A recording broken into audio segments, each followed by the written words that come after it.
Hello, welcome into the CHGO White Sox postgame show presented by DraftKings Sportsbook, America's top-rated sportsbook.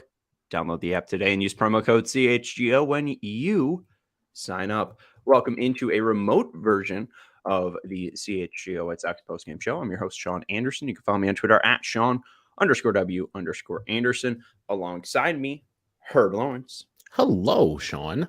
Hello. You can follow him on Twitter at Ecknerwall23. He's our CHGO White Sox community leader. Will be joined later by Vinnie Duber. You can follow him on Twitter at Vinnie Duber. He's our CHGO White Sox beat writer. He has an article up at allchgo.com talking about Jose Abreu's return to Chicago. Also has an article up on, or I think Jared has an article up on about Saturday's win, the 3-1 win. You can follow him on Twitter at JWillis. Wise instead of eyes. We are coming to you live after a White Sox loss, 4-3. Of course. Hey, I mean, of course, but like, I can't lie. There were moments where I was like, oh, they're in this. They might have a chance. Andrew Vaughn popped up probably their best chance to actually tie that game up right behind the catcher. I was frustrated with my boy today. I know a lot of people were on Saturday, even though it was a win. So, Herb, what's your big takeaway from not only the 4-3 loss today, but also on this series? The series, it's going to be weird. The Turby Sunshine returning. Luis Robert's a superstar. Like, yes, this level of Luis Robert, what we've gotten from him this year for the most part, is what he should be doing every single year. Like, I know he has lulls and, late in the game, he struck out on a slider. Strikeouts are going to happen. But when he strikes out the 4 times in the game and he looks non-competitive, that's not of him. This is the thing I took away, is that you miss with Luis Robert in the zone, he's going to punish it. And that's what the best hitters do in this game. And then today, the high fastball he got that he went up and got and crushed it for a double, that's growth. I mean, because, it's easy to hit balls that are in the zone. Not easy, but for him, it's easy to hit balls in the zone or mistakes like the slider yesterday. But to go up, get a pitcher's pitch elevated 95 plus and crush it for a double, that takes a special level of player. And it looks like the player is ascending. Now, resting on his laurels is what I usually see him do, or just the comments we talked about last week about him just getting, speed of the pitch and not wanting to have his brain have way too much information from the analytics and such. Just give me what the pitch throws and how fast that is. It was kind of simplistic. I think the next level for him is to, really get into those numbers and let those numbers help him become the best hitter he can become. Because I said yesterday, greatness is within his reach, and I expect greatness. And I was asking, is that right of me to expect this guy to be great? And most of the people's like, no, he is that great. Dedication to the game and just continuing to stay healthy as he has for the most part this year are what the things are going to drive him to greatness. Yeah, I see Robbie and people in the chat talking about the TA comments and the what he might have said in the bottom of the 5th. We'll try to talk about it. We'll try to lip read. I don't think he said, I hate this place or anything like that. And I can't, even if he did, I can't blame him. So, But also, like, Tim's been bad. Tim is either bad or not healthy. Like, I don't understand what is making him say, I hate this place in the bottom of the 5th. Yeah, I mean, like, what would cause him to say that? He's not stupid, folks. It was before the pitch where the ball got away from Martin Maldonado, where Tim's showing after the pitch is thrown, and I think people are kind of getting on him for not going to second. He couldn't see the ball. He didn't know where it was. It was between Maldonado and the umpire's leg, so he can't see it from first base. And I think people took that, and then naturally, people are thinking, lip reading, and saying that he said that. I can't say that. And even if he did, I would firstly give him the benefit of the doubt, because he's been a Chicagoan and he's been doing the things right for the most part in this city. I got to give him the benefit of the doubt there. And even if he did say it, who cares? Who doesn't hate it there? Why wouldn't you hate a 14-28 record? Well, I think you hate the current. You can hate the current situation the place is in, but I don't know if Tim Anderson hates this place. I think it's pretty out of nowhere. He starts hate. Like, I don't know. Like, Tim hasn't shown a lot of frustration and he's randomly going to start showing it now. I get it. I get it. We hate the White Sox, but I don't think we should let that jade what the White, because we don't, Tim Anderson hasn't expressed that he hates this place or is uncomfortable with anything. And I think if Tim Anderson was, he'd probably speak up. Yeah, I think he's not the one to bite the tongue. He says things pretty much when he's got a mic in front of him. He speaks his mind. Right. We'll talk about it, and we'll ask Vinny too, because there's some stuff health wise. Maybe he was just frustrated he couldn't react quicker on that ball. Maybe he's just hesitant to run to second because of his knee. And Stoney was saying, like, we'll see Tim Anderson when he's fully healthy, when he starts running and stealing and getting back to where he was earlier this year. We haven't seen that just yet. But that's part of the problem, Sean. I've said it time and time again. The White Sox have their players rehab on the fly at major league games instead of get you healthy. And then when you're healthy, then you get to go and play games down in the minor leagues to get your wind right, get your conditioning right, get your timing back on your eye. And then when you're ready to play Major League Baseball again, and no more excuses, you're on the field because you're playing 100% or as close to 100% as you can be, not you're at 85% and hoping to get to 100% of where you can be at the major leagues. I think that leads to further injuries and it continues on a vicious cycle. So, yes, it seems like Tim is not 100% healthy. And you got the stat from last year where he hasn't hit a home run since what, May of last 22nd. year?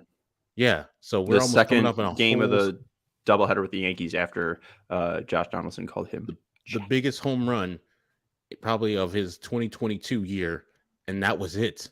That was it. And we haven't hit a home run since, and we know Tim is not that guy. Well, and so I wonder, like, if it's the injury, and then I also am thinking the same damn thing about Andrew Benintendi. He got me out of my seat. What was that, Hector Neris in the seventh inning? Oh, man, I thought that was a 108 shot. I thought someone from the 108 was going to catch that home run ball. We were going to be able to, someone was going to be nice enough to give us Andrew Benintendi's first home run ball, and we'll put it in the CHGO studios.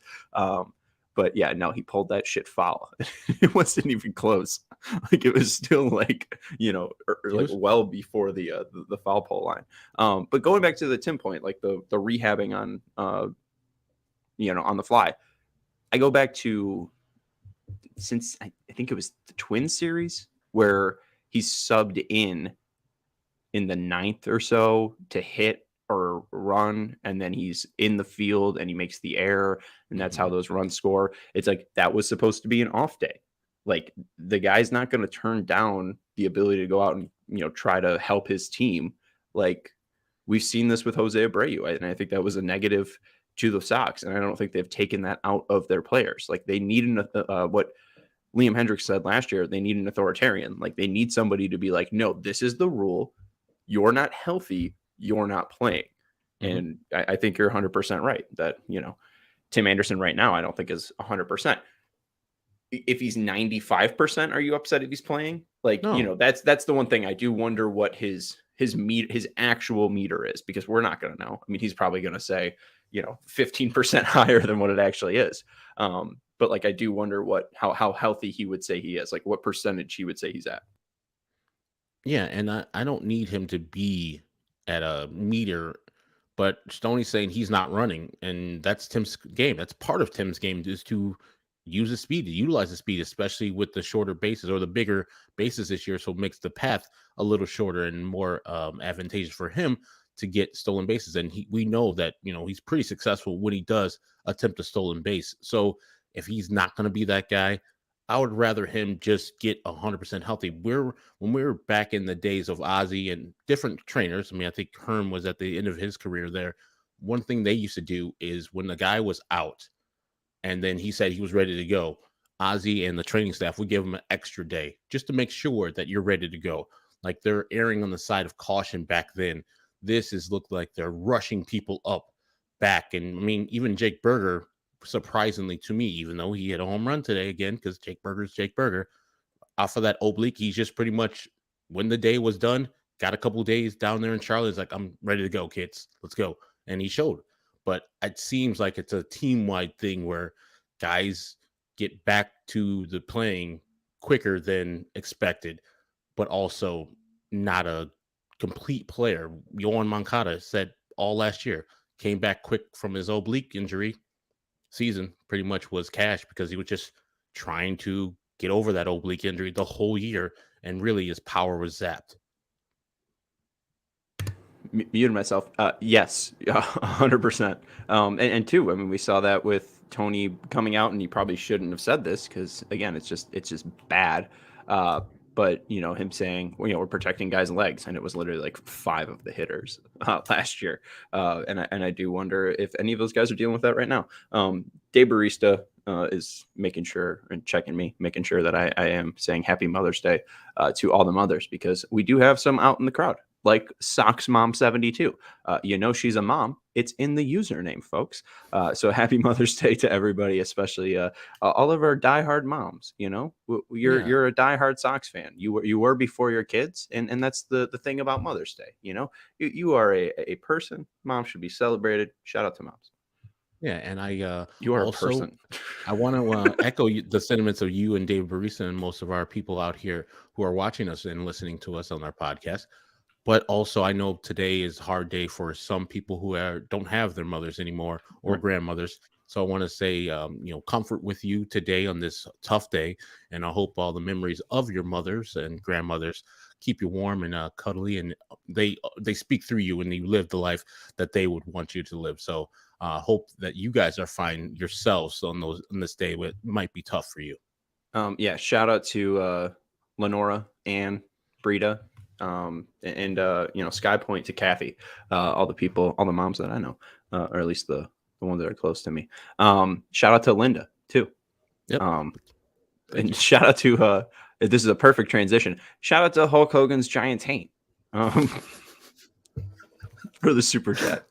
That's great. $20 super chat. Here is money in place of tickets for a game. This is a dumpster fire, TLR, and the failure of spending big money for young quality starting pitching and right fielder with constant injuries as doom the rebuild. Thank you guys for what you do. Thank you, Hulk Hogan's giant taint. Thank you. You're the real hero on Mother's Day.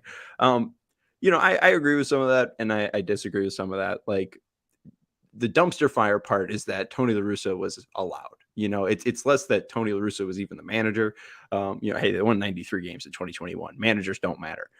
It's more of the players not being healthy. 46 games with their 5 best players since 2020. It's the injuries and just bad ownership. I mean, and is my 1 and 2. If I had to say this is why the rebuild failed, it's because of Jerry Reinsdorf, and it's because of injuries. I mean, flat out. I mean, I would go there too. I mean, it's an organizational structure-wide thing that this White Sox team is the way it is. But I say that Jerry has been here for a long time, and people have operated under Jerry successfully. I'll put those in quotes. And won championships. So I will give the L to Kenny Williams and to Rick Hahn for not constructing a team under Jerry Reinsdorf. When the parameters, that he's not going to be going for the high price guy. But as Sean, you point out many a time, and rightly so, you need a guy to hit home runs. You spoke about a guy to hit home runs, and then you get a guy who doesn't hit home runs in Andrew Benintendi. There were other people. There was a guy in Minnesota, Joey Gallo, hits a lot of home runs. Guy in Chicago, Cody Bellinger, hits a decent amount of home runs so far. Michael Conforto out in San Francisco hits home runs. These are not people at the top of the market either. Joe Callow just hit one 500 feet. Yeah. And so that was a crazy shot.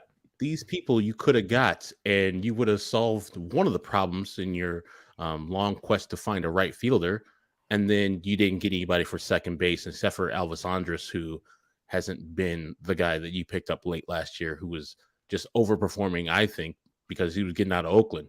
Right. Got out of the jail of Oakland, and he's like, oh, man, baseball. This is a pennant race. I'm excited. And now, the carcass of Elvis Andrus is out there with the White Sox. I know he's hurt now, so I don't want to pile on him too tough. But, yes, these guys are the ones that I put the blame on mostly. And, of course, the players get the majority of the blame, because when you're going 100-plus at-bats with 0 home runs, like Andrew Benintendi and Tim Anderson at the top of your order, it's hard to win games.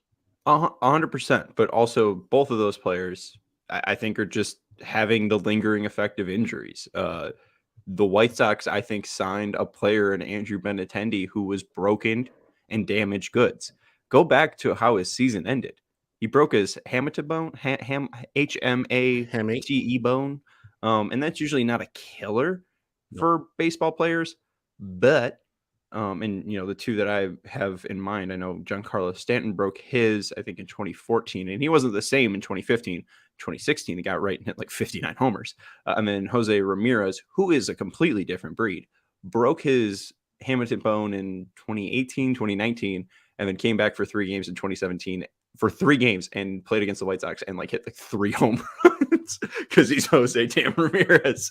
So it's not a killer, it's not a nail in the coffin, but I do wonder if he's fully healthy. I do wonder if he does have the ability to drive the ball, because clearly we haven't seen it. I mean, Jose Abreu, I think he's old, but like what is wrong with Andrew Benintendi? He's 29 years old. I mean, he should be, or I mean, he's maybe what, 30? I mean, he's not old. He's not over the hill. I mean, he's a spring chicken. If he's in the prime of his career, like what happened? And I think it has to be an injury. Maybe, or just 28. a White Sox thing. When you bring over free agents, they don't perform. I mean, how many DFAs has this general manager made off of people that he brought over here as a free agent? Lots of them. Or pretty much what Kirk Kimbrell is. I mean, he wasn't a free agent, he was a trade, but pretty much a dump of him to get AJ Pollock. And then AJ Pollock's like, nah, I don't want that guaranteed 13 million. Deuces. I'm out of here. Instead of, having a guaranteed job, having guaranteed money, more than money that he makes currently in the major leagues. He wanted to get out. So there's got to be something that when you come here, either you forget how to play baseball or it zaps all your power away. You need some of that Mike Special juice to get back to where you are. Because AJ Pollock is doing fine. He's making $7 million, and then with his buyout, he's making the same exact money that he would have made. He's only making $12 million. He would have made 13. Oh my he's God, like, I want to leave this place immediately. And he went to Seattle, which is notably expensive as hell. And also, he wouldn't have, he doesn't really get like everyday playing jobs up there. I think pretty much here, you've been playing a lot, if not every day, with the White Sox. So game playing and also 13 million in your pocket. He's like, nah, no, son. I don't like my atmosphere here. It wasn't conducive to me winning. So I got to go up to Seattle and win. Hey, we wish him the best. We'll see. Is Seattle? I mean, Seattle's not even winning that division, right? They're not. Are they even Houston? Are they second? Texas Rangers are winning that Texas, division. Seattle, Houston. I think it's Texas, Houston, Seattle. Maybe I'm wrong. I know the Astros, if they would have lost today, it would have been 500. Well, hey, I know they're 2 games better than they last were. They came in, but we don't have to worry about who's going to win that division. We know that's going to be that Astros team. They're holding water without one of their best players, and he's coming back soon. So, hell is coming to breakfast. So we had a chance. We had all 7 of our games without Altuve, and we lost the majority of them.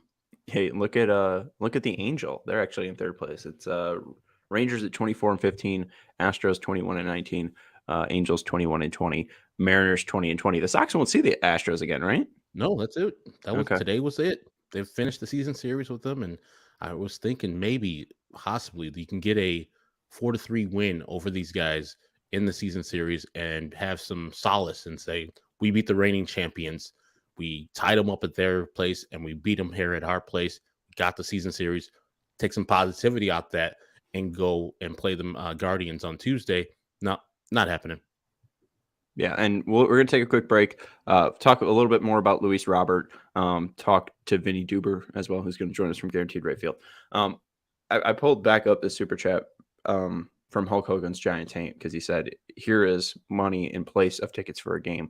Hey, if you're trying to save stress on buying tickets to a game, concert, maybe a little comedy show, what else can you do? What else is out there? Circus?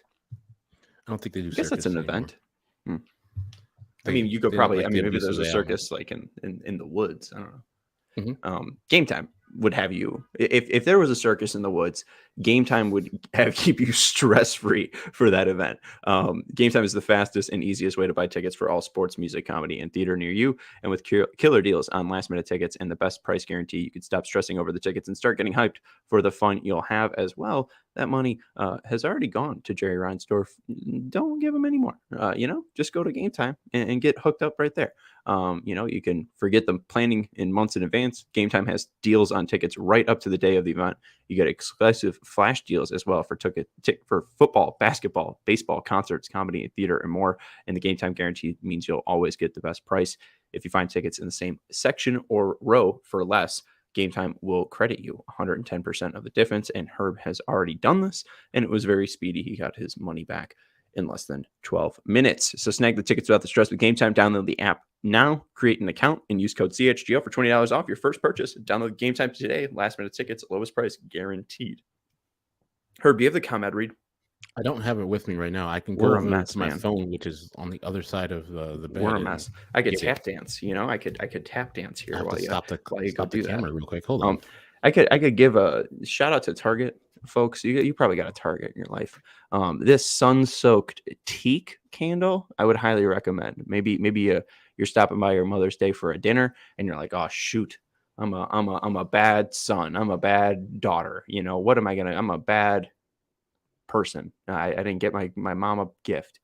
This was, I think, $8, and it's a beautiful smelling candle. All right, sounds good. Smells good for ComEd, baby. I am ready. The ComEd Energy Efficiency Program is committed to helping families and businesses in the communities they serve, helping manage energy usage and lower energy bills now and into the future. Oh my God, Herb. They offer a wide variety of incentives on lighting and other efficiency upgrades to commercial, industrial, and public sector customers of all sizes across the territory. ComEd also offers free facility assessments that can help find energy-saving opportunities, like for HVAC systems, commercial kitchen equipment, or industrial processes. Sean, how does that work with ComEd? It's real simple, Herb. An authorized engineer will work with you to develop a detailed assessment plan specific to your goals and needs. These can be done in person or virtually and last approximately 2 hours. Vinny's not here yet. I don't think I can have him sub in. Within 3 to 4 weeks, customers will receive a report detailing energy efficiency projects that they can start working on immediately. Each recommendation will include estimated energy savings, cost savings, project costs, potential incentives, and simple payback. If you own a business, do not wait. Get started saving money and energy today. For energy saving tips, lighting incentives, or to schedule a free facility assessment, go to comed.com/poweringbizz.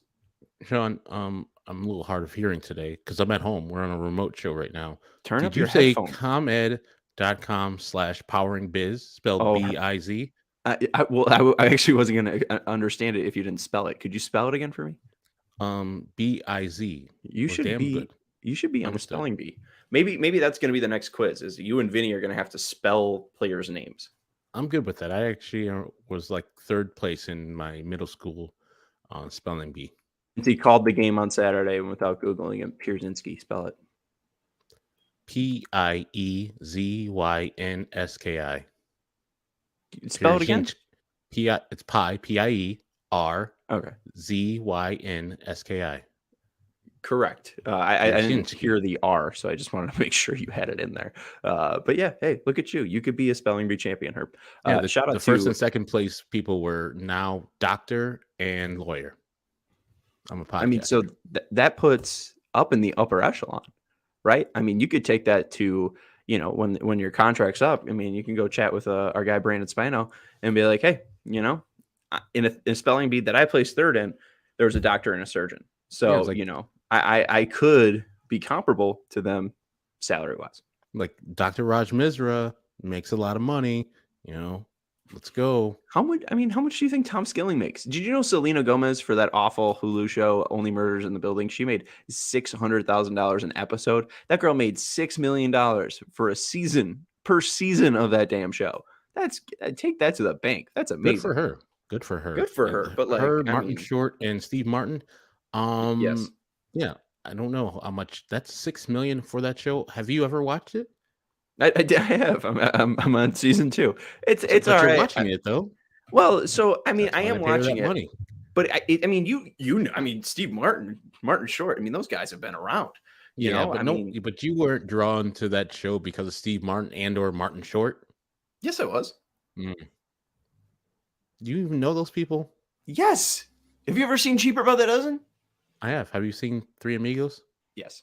Okay, that's I was wondering. It's like, you Yeah, need but Chevy Chase there? Yeah, I mean, I've also seen Wizards of Waverly Place. I mean, Selena Gomez is easily the worst part of the show. The girl gives nothing in the performance. I mean, it's just she is reading it like. I mean, I think my ad reads have more life than her line reading. Joey, we are ready. I don't need to talk about Selena Gomez's performance on a damn Hulu show anymore. We can bring in Vinnie Duber, a professional, a capital J journalist. You can follow him on Twitter at Vinnie Duber. He is our CHGO beat writer, and you can follow his work at allchgo.com. Hi, Vinnie. Hey, guys. How are we today? You're looking well groomed. You know, the hair's looking nice and slicked back. The mustache looking real nice and trimmed. I'm Every good. Once in a while, a blind squirrel will find that nut. Good to see you. I guess that was the White Sox on Saturday with the 3-1 win. 2 out of 3 against Houston. We've had some discussion about Tim Anderson. We've had a discussion about Luis Robert. We have given shout outs to moms, though. So I don't know if you do want to take some time, maybe give a quick shout out to any moms that you do want to give a tip of the cap to. Happy Mother's Day to my mom. I don't need to go too deep. I talked to her on the phone earlier today. I might drive to the ballpark, so got that taken care of. We're going to do a nice little brunch next weekend with some time off. So, but yeah, of course, happy Mother's Day to my mom. Happy Mother's Day to all the moms. There you go.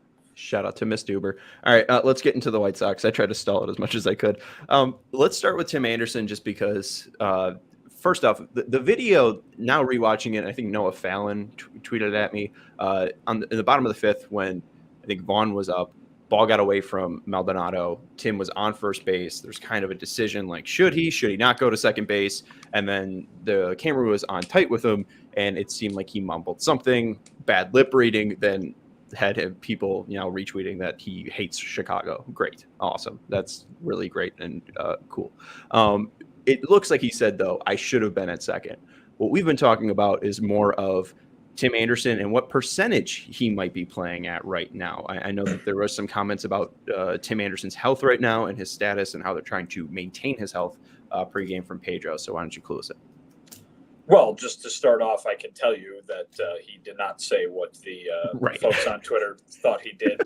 Obviously, it sounds like you have already come to that conclusion, but I can provide from the ballpark insight that he did not say that.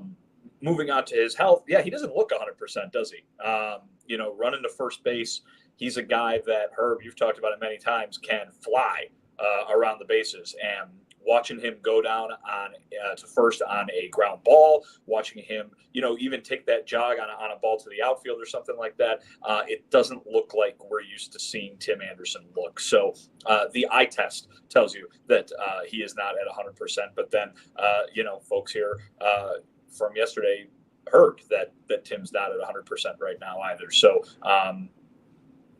more of the same kind of for what the White Sox have been dealing with the last few years. I do always like to remind people that 100% is probably not a real thing for every baseball player, right? I don't think anybody's out there with the full green stamina bar like you see in a video game. But in terms of, just being healthy, it sure seems that Tim Anderson is not all that he can be. That being said, he's giving all that he can give. I'm sure that's the case, knowing him and having watched him play for the last few years. But it's very clear that there's a player out there who is being hampered physically right now. And listen, like I said, White Sox fans should be used to seeing that. They've seen it from Eloy Jimenez this very season. They saw it from maybe Andrew Vaughn the last couple of years and a few other players last year who were mentioned as being in that category as well. So, it's the balancing act that a team has to do to get the talent that they can get from their guys, from their everyday players, and not have to field, a AAA team every single day versus trying to keep these guys healthy for the long run too. So it's not an easy job to do that. I don't envy, and again, that's something that I'm sure every single major league team out there is dealing with in some capacity right now. But it just so happens the White Sox have dealt with it a lot. As people well know, and they're dealing with it now from the guy who is supposed to be the engine of this offense. And Vinny, we see this weekend Luis Robert continuous toward May. As the kids say, he is on one right now with the home run and the double today, tracking down a couple balls in the outfield also. My question is not for anything anybody said in the locker room specifically today after the game, but just my thought is that Luis Robert should not be settling for anything under greatness. And I'm trying to figure if that is fair for me as fan to put that on a player of his caliber. Like, do you think that Luis Robert, anything less than being an all-star, which he hasn't been in his career, or being one of the top players in the league, a perennial MVP candidate, is disappointing? I mean, the first thing is you can think whatever you want. You know what I mean? I don't think there's a fairness element there. What I would say is those are lofty expectations, but the expectations that this team has had for this player have been lofty. We have been hearing for years that he is the six-tool player, the MVP type player, the guy who can do absolutely anything on a field. You still bring up, even in the postgame today, Jake Berger is asked about, what are you seeing from Luis Robert Jr.? And the first thing out of his mouth is, ooh, like these guys are still impressed enough by Luis Robert Jr. that they talk about him in a different way than they talk about everybody else. I think what you're seeing lately, the last couple of weeks, is, and Pedro and Luis both talked about it today after the game, the result of doing some work on pitch selection, right? I mean, it seems like kind of a no-brainer for folks who have watched Luis play the last couple of seasons that this was a big problem. It looks like he's really dedicated himself to that over the last, couple of weeks. Pedro said as much. Luis said as much. Decision making is what has been the focal point of some of the work. Luis said he's getting back to doing some of the drills and some of the workouts that he was doing during the off season, that he wasn't doing that in the beginning of this season, and he went back to that. So just some little things there, obviously, but it's a thing where obviously this guy has that talent, and he's going to be able to show it if he keeps playing like this. Well, if he keeps staying healthy, I mean, that's just the biggest thing with this entire team. I mean, we're talking about it with Tim. I have some questions, I guess, about Andrew Benintendi. I'm just shocked that this guy has not hit a home run yet. He got me jumping out of my seat, as you're probably not surprised, Vinny, on that one. He hit down the right field line. With Robert, I think he's on pace for literally an 8-war season. I mean, if he stays healthy, he just seems like a player that is extremely talented at baseball. He'll have some slumps, and I think his slumps probably look worse than other players, but clearly when he's locked in, he's better than any other player. So as long as he's able to stay healthy, this will easily be the best season of Luis Robert's career. Yeah, and obviously what you said is very much, the first half of that sentence is what's very much important, because that's what has prevented him from being this guy through the first few years of his career, has been the injuries, has been the fact that he hasn't been healthy. He's been healthy this year, and so you're seeing what he's able to do. When you bring up WAR, obviously, I know a little bit. What is it good about for? The stats? I know that. What is it good for? Absolutely nothing. But I can tell you that the defense, right, is very heavily weighed into that. And so when you get a guy who can play Gold Glove caliber defense, who can cover the amount of ground that he can cover, you're obviously going to get that. So. He's a really talented baseball player. I don't think anybody's ever said anything different, right? And it's just a matter of him being on the field, figuring things out, and being locked in. Because, listen, when you hear that all he had to do was work on pitch selection for 2 weeks, and he's got a .430 batting average, in the last 15 days or whatever it is, I mean, it goes to show you how good he was. And I'm not trying to say he wasn't working. Every thing you hear from everybody is that he works really hard at this craft. You wouldn't expect anything else from a guy who watched Jose Abreu for all those years. But it goes to show you that the talent can take you an awful long way. And if you just tweak one or two things along the way, you make those adjustments, Herb, that we were talking about him having to make, then you get this, and this is very, very impressive. Well, and I get Joe's point here saying I'm so sick and tired of qualifying every projection with if they stay healthy. It seems like Herb is as well. But I mean, that's just the thing. Luis Robert has never played 100 games in a season. If he plays 100 games in a season, we'll probably see just something special because he'll be able to build on the consistency. He really has not had consistency in his career or in a season. And when we kind of have, it was like that stretch from August 12th of 2021 to the end of the year, where he tore the cover off the baseball. So like, again, repetition, seeing it, mental visualization, the more he sees, the better he'll get. And that's just exciting with his talent. It doesn't mean that it's ever going to come to fruition because, injuries are a real thing, but Barista's right. I had this thought, like, he is a Connor Bedard level prospect superstar. If he is healthy and he plays 150 games, if we're lucky, he's going to have an incredible season that puts him top 3, top 5 of MVP. He might win the damn thing too, if he was on a better team.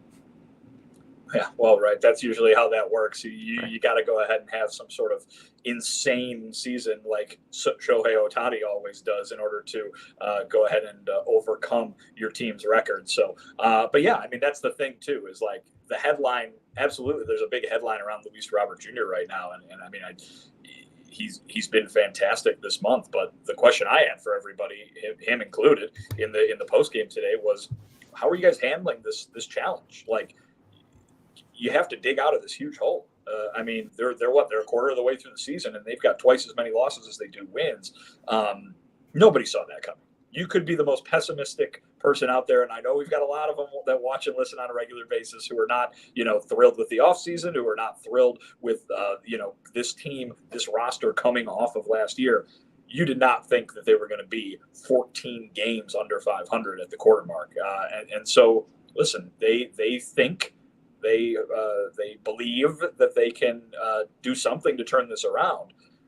You got to go do it, and it's quite the challenge. Even if they work and they play well, and listen, I don't think today was picture perfect by any standard. I mean, it's not like they just had a bad break today. They didn't play very well today either. But it's you're never going to escape that. You're never going to escape the standings. You're never going to escape your record. So yeah, and today, Lucas started the game off, gave up 3 runs in that first inning, and then settled in and then gave up the solo shot to Diaz, I think his first home run in his career. Did he speak, or Pedro speak, about the first inning struggles? And yeah, the Astros, 2-3-4, that's tough. And even more impressive to what Dylan did yesterday, where he leaves the game and he pretty much dominated the Astros lineup. Did Lucas speak about that first inning and why he couldn't find his command, it looked like initially, and then when he did, that slider up to Alvarez, he just got murdered? Yeah, said he didn't feel very well physically. Not that he was like sick or anything, but just like, he wasn't feeling it out there for when he showed up. He said, I think he said it's the worst he's felt all season, just in terms of his, the whole pitching, everything that goes into being a pitcher from a physical standpoint. And he said he had a horse shit first inning. Must have been hanging around Lance Lynn, because that's a word we've heard from him a little too often. But, it was a matter of just having a bad stretch of hitters there. It happens. It happens to Lucas, by the way. Lucas does this, not the bad first inning necessarily, but this thing where you look up at the end of 6 innings and he's retired 9 guys in a row, or he's gone the last 5 innings and only allowed 3 base runners or something like that. But he doesn't always have it from the jump. And he said he knows. He talked about it. He's got to fix it. He talked about today it killing the momentum that they had from that win last night. He goes, we wanted to win this series badly, and I screwed it up kind of by the way he started off. Now, again, team's got to go score more than 3 runs. It's a team game, obviously. I'm not saying that he is right to put everything on him. But that being said, that's what ended up costing them the game today, and he knew it, and he knows that he's got to be better earlier on if he doesn't have everything clicking the way that he wants it to be clicking. But also, he's been their best starting pitcher this year, and I think if you're going to look around that pitching staff and say who is probably the least of the White Sox worries right now, it would have to be Lucas Giolito. I would like the hitters to be this upset with themselves after, every game. I mean, what we saw from this series was 3 runs, 1 run, or 3 runs, 3 runs, 1 run. I mean, it's the offense. The pitching today, I mean, for White Sox standards in 2023, having that bad inning and then only giving 1 run through the last 8. That's pretty good. I mean, Aaron Bummer pitched, Reynaldo Lopez pitched. They didn't give up a run, folks. I mean, let's throw a damn party in the streets. Well, and not only that, but like we talk about how great Luis Robert Jr. is hitting right now. The guy's driven in like 75% of the runs they've scored in the last week. Like he's hitting excellent, and that's great. And he does look like that guy who can quote unquote carry a lineup. But carrying a lineup is more of a metaphorical thing than it is real. You cannot only have one guy hitting and one guy driving in all the runs. This is a team sport, like we just mentioned. You can have a guy who's an MVP candidate. He's got to have some other guys around him to drive in, some other guys around him that are getting on base and driving him in. So, yeah, he's on a great streak right now, but what good is it going to do you if you've only got one guy hitting? You can't rely on an MVP caliber week to give you 4 wins. Like that doesn't happen. And so that's a reason they only had 2 this, over the last 7 days.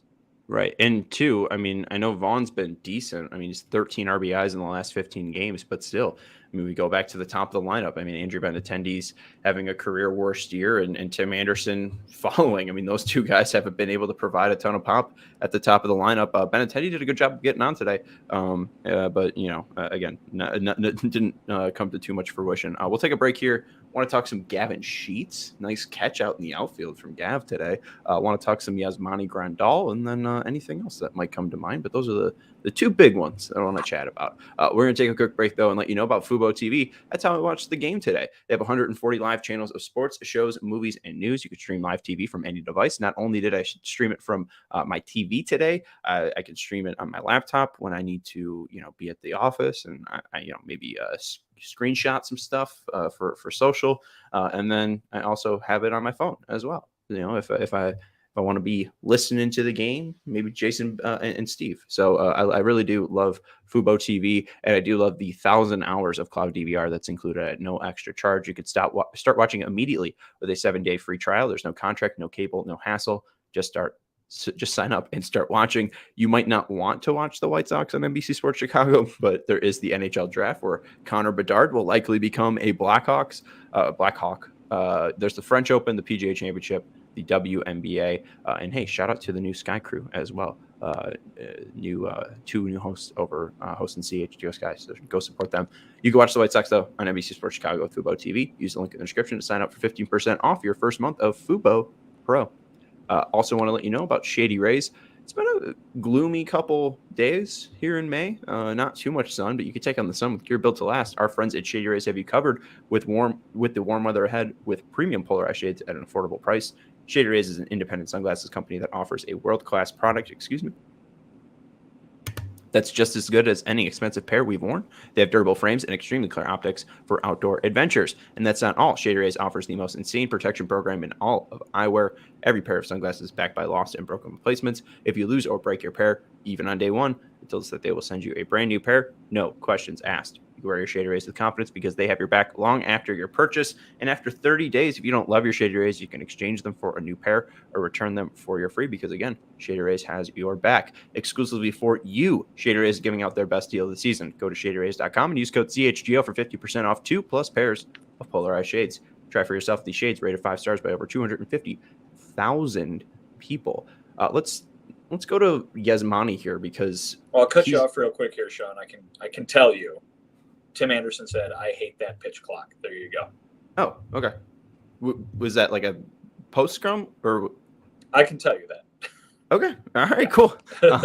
We'll clip that and just there you go. Vinnie Duber spreading the good word.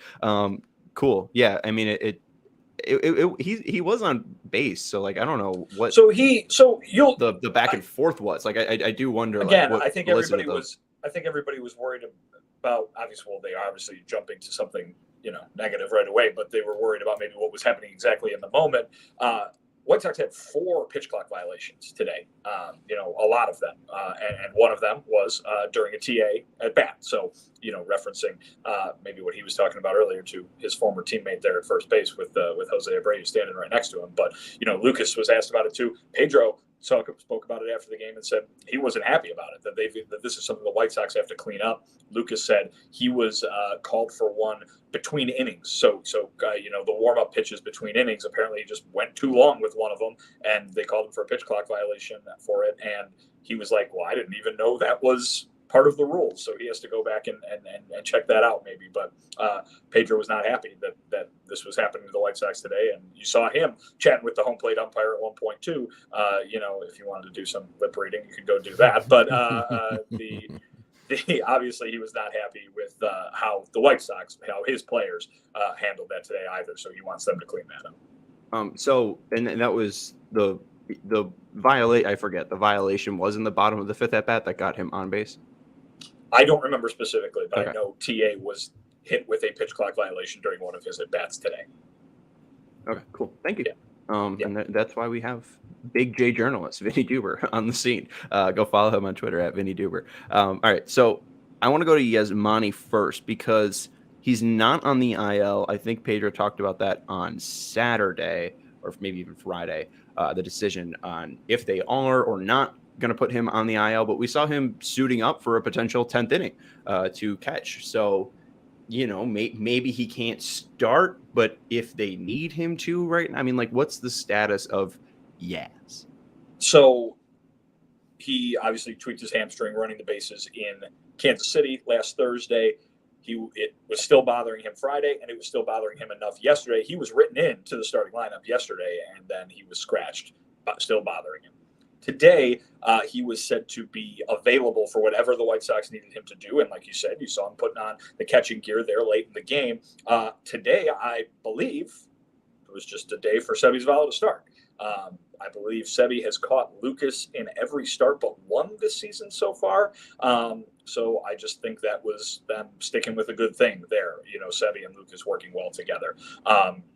Pedro Grifol completely expects Yaz to be back in the lineup on Tuesday when they start their series against Cleveland. So I don't think it's going to keep him out any longer. You get a lot of complaints, obviously, from folks who are like, well, if a guy's hurt, why isn't he just on the IL? It's for situations exactly like this. Yasmani missed 2 games. I mean, technically he didn't play today, so that's 3, but he missed 2 games because he was available today. They would rather that they have him for at their disposal for the 8 other games rather than just put him on the DL and lose him. So Pedro even mentioned on Friday that it was going to be a multiple day process in figuring out exactly what was going on with him and evaluating what he needed to do. We've seen him out here before the games running around and moving to make sure that hamstring is working the way he wants it to, or working in a way that can allow him to play, which you should expect him to do on Tuesday. I don't know when Aloy is coming back. It should be 3 to 5 weeks from now, after the appendectomy. But he will have to play in the outfield because that Jake Berger is not going a damn place. Coming off the IL after 2 days at the rehab center, and he was like, "I'm good," and he crushes another ball for a home run, goes 2 for 4. These are good problems the White Sox actually have, but their good problems are that they have 4 DHs, and the ones that are hitting are the ones that are part-time players, or they weren't depending on at the beginning of the year. But did they speak about just the thing about Jake Berger? His whole story is just amazing to me too. Yeah, I mean, this is a guy who has. You always talk about opportunity, right? Especially when you get these guys who are called up from the minors because of an injury or something like that. Hey, you got an opportunity to go show something. Jake Berger was not on the opening day roster. He got his opportunity when Moncada went on the IL early, and he has made himself one of the more important hitters on this team, at least if this is the way that these guys are going to hit the rest of the year, because he's one of the only guys that's doing it with much consistency. Now obviously Jake Berger at home versus Jay Berger on the road are two different sets of numbers if you want to go look at those. But man, you put him in a ball game in this ballpark, it seems like it's going to be an automatic home run. He has been excellent, and they should absolutely make sure that keeping him as part of this lineup is a priority. For the time being, they don't have to worry about it. Eloy Jimenez is going to be out for a while, maybe more than a month still. Jake Berger can play DH basically every day. Pedro said that when it comes time for Moncada to get days off, Jake Berger will play third, and he said that he might even be mixed in a little bit at first base as well. For everybody out there who keeps showing up in my Twitter replies and who might be a co-host of the show. I don't know your guys' opinions on this specifically. Jake Berger is not going to play second base. Oh, no. Yohan Moncada is not going to play second base. I've been getting that a lot. Just, hey, move one of them to second. Because, again, Elvis Andrus has not been producing very well, and now Elvis Andrus is on the IL, so you're going to see a lot of Hanser Alberto at second base. But asked about it today, Pedro Gaffol says they have not even talked about either Berger or Moncada playing any second base. Earlier in the season, he was asked about that as well and said, hey, maybe in years past when you could shift and you could bring the shortstop around, you could cover that ground with a guy who wasn't so adept at playing second base. But the Berger to second base thing is not going to happen, even though he worked out there a couple years ago in the minors. And Moncada, who obviously played second base as a major leaguer, he's not going over there either. Far too valuable is Moncada defensively over at third base to move him to another position.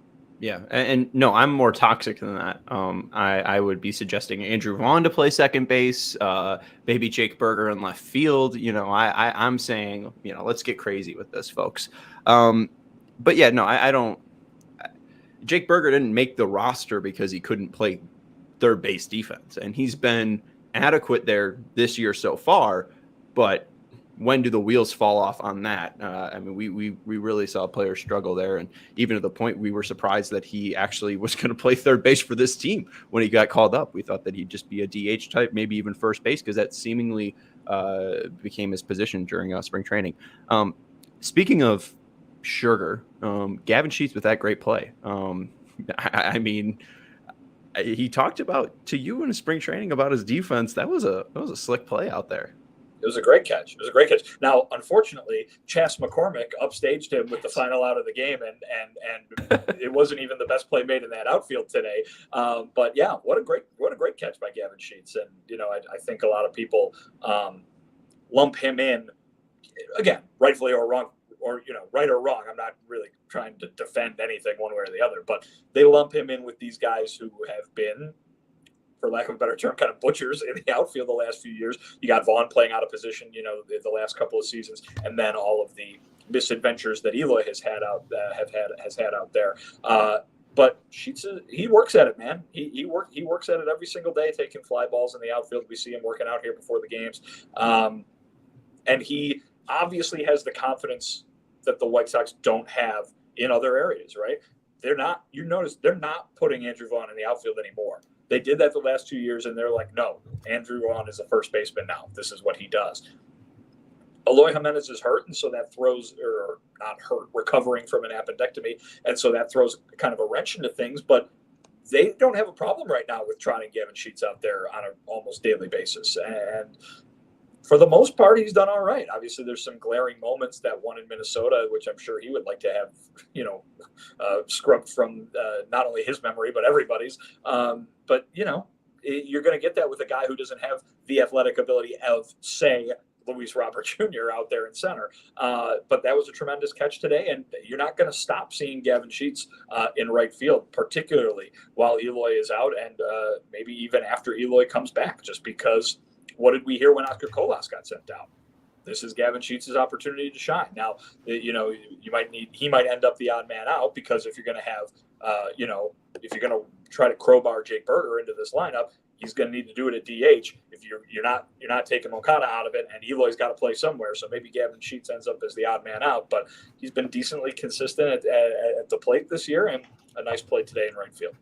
And last thing I got for you, Vinny, and I don't know if you can even really answer this, but I'm going to ask it anyways.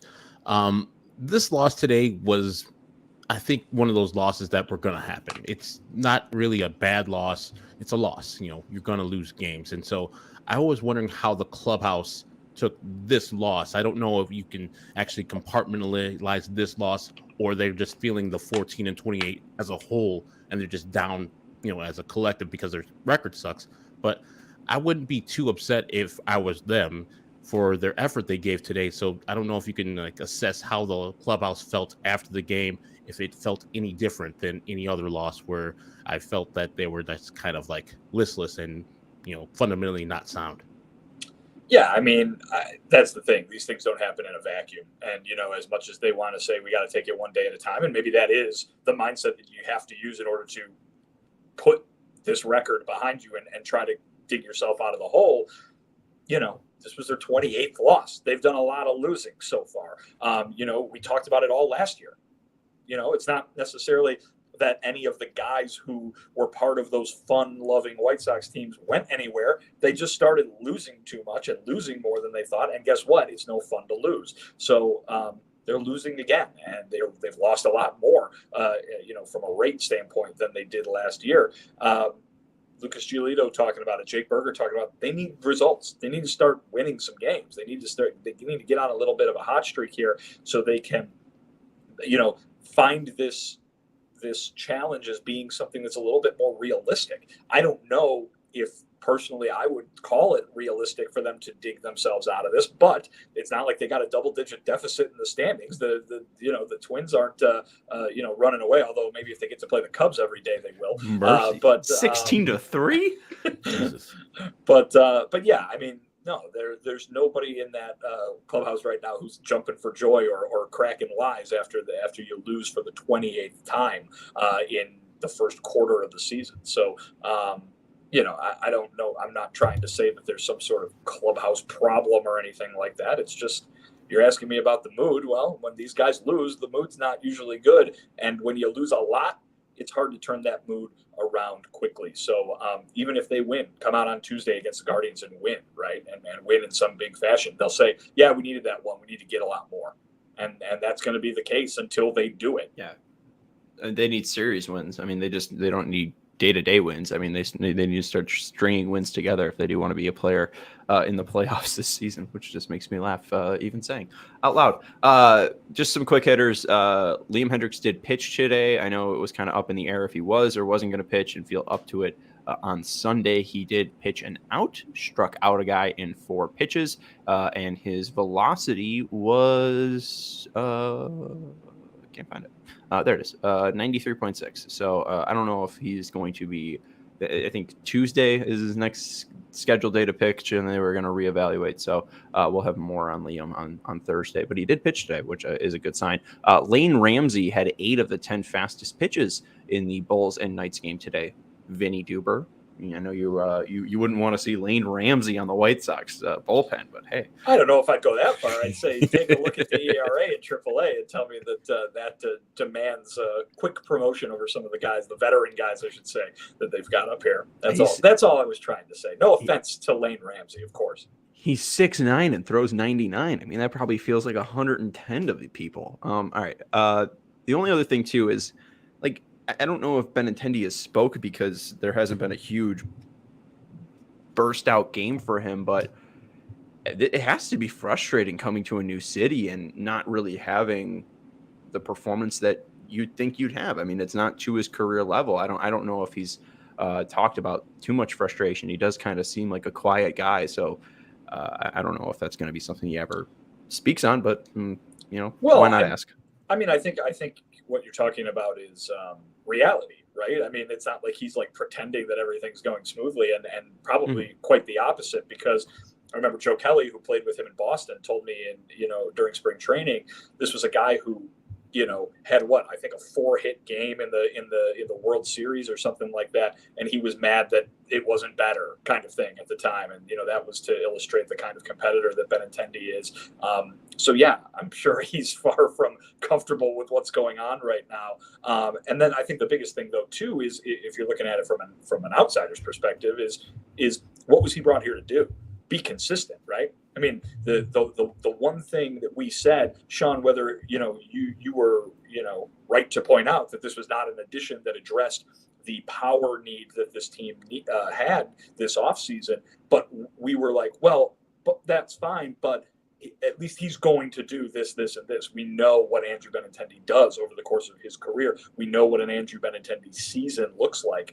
This is far from it. And so I think the thing that they were banking on getting from Benintendi, the consistency, the reliability, the thing where you could say, okay, yeah, he might not go out there and hit a 3-run homer in this at bat, but he's going to find a way to get on base or to hit the ball the other way or to do something that's going to help this be a productive and a successful outcome.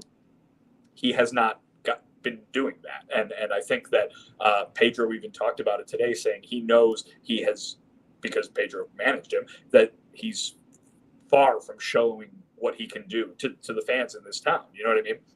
So I don't think White Sox fans should look at this and go like, oh, they paid for this. Oh my God, what are you talking about? This is a guy, obviously, who knows that he's got a lot more tools in the bag.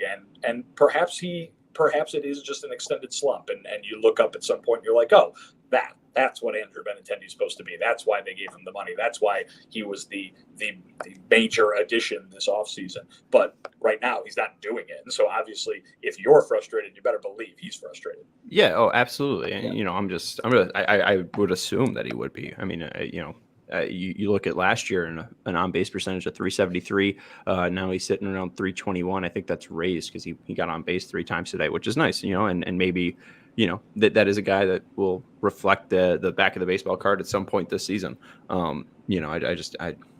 There's so many guys that could be frustrated. You never know who might speak out, but that's Vinnie Duber. I'll give you one more here, Sean, before we go. Sox yet to announce their probable pitchers for the Cleveland series. So it seems like, and Pedro said as much, there could be a little bit of a shakeup, but not in terms of somebody getting, cut or anything like that, but just they want to give guys days off. They want it, so it might not go in the order that it was set to go in. There might be a little bit of jockeying with the starting pitchers here this week. So right now on ESPN, they have Len, Clevenger, Kopech. You would say that probably will not reflect. We might find out more Monday. Right. We will find out more Monday. Basically what I can say right now is that they haven't announced anything. And so Usually they have. And so usually it would be as easy as just saying, all right, who's next kind of thing.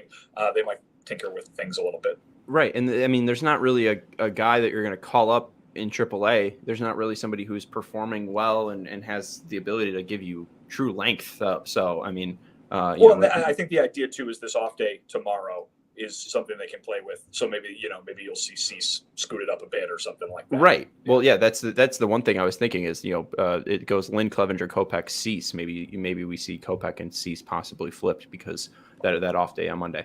We'll be able to talk about this on Monday. We have an off day show tomorrow. So why not talk to Vinny and Herb tomorrow when we learn more. We'll talk about that important Guardian series coming up, and maybe I'll bring in more games. Maybe we'll have some fun on an off day. Herb, you want to add something?